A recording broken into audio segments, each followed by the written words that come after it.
Olá! Hoje eu queria falar um pouco mais sobre os testes genéticos, né? Eu acho que é um tema tão amplo que a gente precisa falar um pouquinho mais para as pessoas conhecerem, né?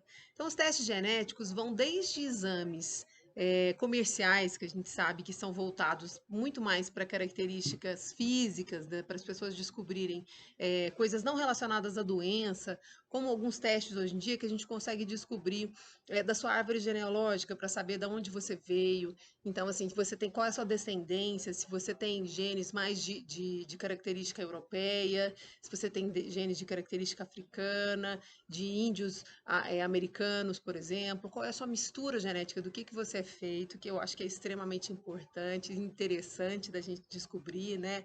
Até características físicas, como se você tem tendência a fazer monocelha, quantos por cento de verde ou azul que você tem nos seus olhos, um tipo é, de cheiro que você é capaz de sentir.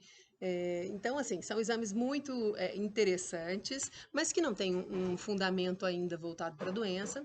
Até os exames específicos, então, que é o que mais interessa para a gente, relacionados às doenças, né? Então, para a doença, a gente precisa sequenciar todos os genes, saber tudo que você tem, né? O que está escondido no seu genoma inteiro?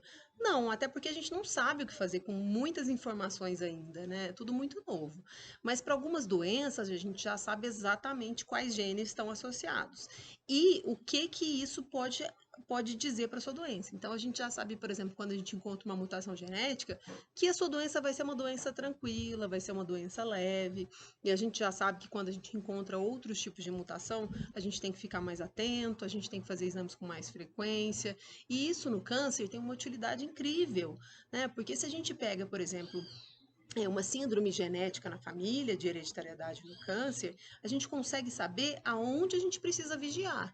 Então, se, por exemplo, você tem um histórico intenso, né, de câncer, por exemplo, no aparelho digestivo, né, então câncer no intestino, câncer no estômago, né, a gente às vezes começa a fazer exames de vigilância muito mais cedo que a gente faria normalmente, e aí se a gente encontra às vezes uma lesão, por exemplo, no intestino, no estômago, muitas vezes a gente consegue resolver aquele problema numa simples endoscopia, numa colonoscopia. A lesão é ressecada na fase inicial e o problema é resolvido, né? A gente não passa por aquele o drama, né, e a dificuldade de um câncer mais avançado, em que a gente tem que fazer grandes cirurgias, quimioterapia, né, todo aquele medo, toda aquela angústia, aquela ansiedade.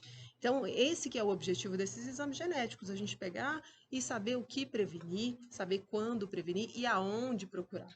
Né? E aí vão, então, desde as lesões dos cânceres até agora a gente já tem, em relação a doenças cardíacas, a gente consegue fazer esses painéis. Então, a gente tem esses exames voltados para painéis, que a gente chama, que a gente vai pesquisar genes específicos. Quem vai definir isso vai ser o seu aconselhador oncogenético. Né? Então, isso é capaz da gente fazer. E são exames que a gente pode estar procurando tanto em saliva quanto no sangue. E já existe, então, por exemplo, a biópsia líquida, né, que eu citei e falei no outro vídeo, que é um exame extremamente moderno, em que a gente consegue descobrir, às vezes, até uma única célula tumoral circulando aí no seu sangue. É para fazer para todo mundo tem indicação? Não, ainda é uma coisa muito específica, né? Mas a gente tem que saber quando procurar, quando fazer. E esse conhecimento que é importante, eu quero passar um pouquinho para vocês aqui mais cada vez. Um abraço, até mais, tchau, tchau.